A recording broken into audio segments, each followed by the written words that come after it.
तृणमूल कांग्रेस में इस समय सबसे ज्यादा चर्चा अगर किसी नाम की हो रही है तो वह है सयोनी घोष। कभी पार्टी की युवा राजनीति का सबसे चर्चित चेहरा मानी जाने वाली सयोनी घोष आज टीएमसी के भीतर चल रहे बड़े राजनीतिक संकट के केंद्र में दिखाई दे रही हैं। ममता बनर्जी द्वारा संगठन में किए गए बड़े फेरबदल के बाद सयोनी घोष को युवा टीएमसी प्रमुख पद से हटाए जाने ने पश्चिम बंगाल की राजनीति में नई बहस छेड़ दी है। यह फैसला ऐसे समय आया है जब टीएमसी के भीतर असंतोष, गुटबाजी और बागी नेताओं की गतिविधियों को लेकर लगातार खबरें सामने आ रही हैं। कई रिपोर्टों में दावा किया गया है कि पार्टी के कुछ सांसद और विधायक नेतृत्व के खिलाफ खुलकर नाराजगी जता रहे हैं, जिसके बाद ममता बनर्जी ने संगठन पर पकड़ मजबूत करने के लिए बड़े बदलाव किए। इसी बीच असदुद्दीन ओवैसी ने भी टीएमसी की स्थिति को लेकर सवाल उठाए और विपक्षी दल लगातार दावा कर रहे हैं कि टीएमसी के भीतर सब कुछ सामान्य नहीं है।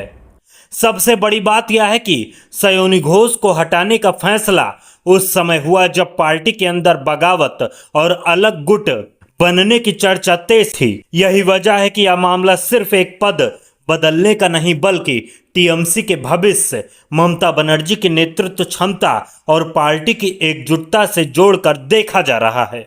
सयोनी घोष का राजनीतिक सफर भी कम दिलचस्प नहीं रहा।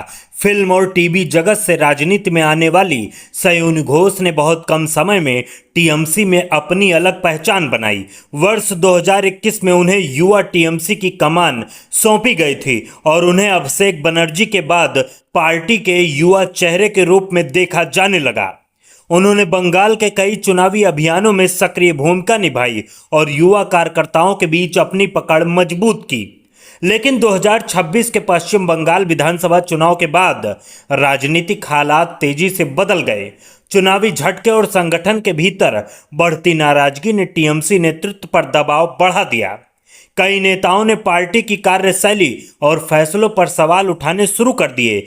इसके बाद ममता बनर्जी ने पूरे संगठन में बड़े स्तर पर बदलाव की प्रक्रिया शुरू की। कई समितियां भंग की गई, कई पदाधिकारियों को बदला गया और संगठन को नए सिरे से खड़ा करने की कोशिश शुरू हुई। इसी दौर में सयोनी घोष का नाम सबसे ज्यादा चर्चा में आया। पहले उन्हें संगठन में महत्वपूर्ण जिम्मेदारी दी गई और फिर कुछ ही दिनों बाद उन्हें युवा टीएमसी प्रमुख पद से हटा दिया गया। उनकी जगह नए नेतृत्व को आगे लाया गया। राजनीतिक विश्लेषकों का मानना है कि यह सिर्फ संगठनात्मक बदलाव नहीं बल्कि पार्टी के भीतर चल रही खींचतान का संकेत भी है। टीएमसी में इस समय सबसे बड़ा मुद्दा अंदरूनी असंतोष माना जा रहा है। रिपोर्टों के अनुसार कुछ सांसदों और नेताओं के एक अलग गुट के रूप में सामने आने की चर्चाओं ने पार्टी नेतृत्व की चिंता बढ़ाई है। यही कारण है कि अभिषेक बनर्जी को भी लोकसभा अध्यक्ष को पत्र लिखकर किसी अलग टीएमसी गुट को मान्यता न देने की मांग करनी पड़ी। इस कदम ने साफ संकेत दिया कि पार्टी नेतृत्व अंदरूनी चुनौतियों को गंभीरता से ले रहा है। ममता बनर्जी भी लगातार सक्रिय दिखाई दे रही हैं। हाल के दिनों में उन्होंने कई बैठकों के जरिए नाराज नेताओं को मनाने और संगठन को एकजुट रखने की कोशिश की है। पार्टी के वरिष्ठ नेताओं को नई जिम्मेदारियां दी गईं और कई पुराने चेहरों को बदला गया। राजनीतिक जानकार इसे टीएमसी को दोबारा मजबूत करने की रणनीति मान रहे हैं। इस पूरे विवाद के बीच असदुद्दीन ओवैसी का नाम भी चर्चा में आया। ओवैसी लगातार पश्चिम बंगाल की राजनीति और मुस्लिम वोटों को लेकर बयान देते रहे हैं। सयोनी घोष और टीएमसी के अंदर चल रहे विवाद को लेकर भी उनके बयान राजनीतिक बहस का हिस्सा बने। इससे यह मुद्दा सिर्फ बंगाल तक सीमित नहीं रहा बल्कि राष्ट्रीय स्तर पर भी चर्चा में आ गया। आज की स्थिति में सयोनी घोष सिर्फ एक सांसद या नेता का नाम नहीं रह गई है बल्कि वे टीएमसी के भीतर चल रहे बदलाव, असंतोष और नेतृत्व संघर्ष की सबसे बड़ी प्रतीक बन चुकी है। ममता बनर्जी संगठन को बचाने और मजबूत करने की कोशिश में जुटी हैं जबकि विपक्ष इसे टीएमसी की कमजोरी के रूप में पेश कर रहा है। आने वाले दिनों में सबसे ज्यादा नजर इस बात पर रहेगी क्या टीएमसी इन अंदरूनी चुनौतियों से उबर कर फिर से एकजुट हो पाएगी या फिर सयोनी घोष से शुरू हुई यह चर्चा पार्टी की राजनीति में और बड़े बदलाव का कारण बनेगी। पश्चिम बंगाल की राजनीति में आए इस बड़े बदलाव का असर अब सिर्फ बंगाल तक सीमित नहीं माना जा रहा, बल्कि इसकी चर्चा देश की राजनीति और खासकर उत्तर प्रदेश विधानसभा चुनाव तक पहुंच चुकी है। बंगाल में सत्ता परिवर्तन के बाद विपक्षी राजनीति के सामने नई चुनौतियां खड़ी हुई हैं और इसी वजह से इंडिया गठबंधन को मजबूत करने की कोशिशें भी तेज होती दिखाई दे रही हैं। ममता बनर्जी लगातार राष्ट्रीय राजनीति में अपनी मौजूदगी दर्ज करा रही हैं और कई मौकों पर राहुल गांधी के साथ मंच साझा करती नजर आई हैं। दूसरी ओर अखिलेश यादव भी साफ कर चुके हैं कि भारतीय जनता पार्टी को चुनौती देने के लिए विपक्षी एकजुटता जरूरी है। उत्तर प्रदेश के आगामी विधानसभा चुनाव को लेकर राजनीतिक दल अभी से अपनी रणनीति तैयार करने में जुट गए हैं और माना जा रहा है कि आने वाले महीनों में गठबंधन की राजनीति सबसे बड़ा मुद्दा बनने वाली है।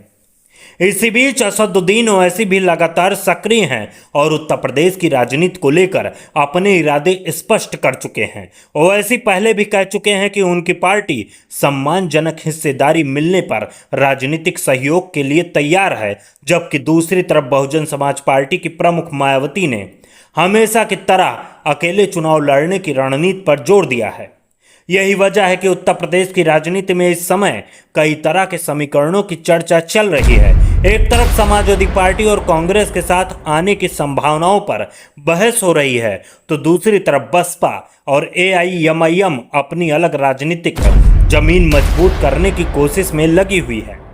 राजनीतिक जानकारों का मानना है कि आने वाला चुनाव सिर्फ सीटों की लड़ाई नहीं, बल्कि विपक्षी एकजुटता की असली परीक्षा भी साबित होगा। इस पूरे घटनाक्रम को अगर टीएमसी और सयोनी घोष के विवाद से जोड़कर देखा जाए तो तस्वीर और दिलचस्प हो जाती है। राजनीतिक विश्लेषकों का मानना है कि जब कोई पार्टी राष्ट्रीय स्तर पर अपनी भूमिका बढ़ाने की कोशिश करती है, तब उसके लिए संगठन का मजबूत और एकजुट रहना बेहद जरूरी होता है। यही कारण है कि ममता बनर्जी इस समय संगठनात्मक बदलाव पर विशेष ध्यान दे रही हैं। सयोनी घोष को लेकर उठे सवाल, पार्टी के भीतर असंतोष की खबरें और नेतृत्व को लेकर चल रही चर्चाएं केवल बंगाल की राजनीति का विषय नहीं रह गई हैं, बल्कि इसका असर राष्ट्रीय विपक्षी राजनीति की दिशा पर भी पड़ सकता है।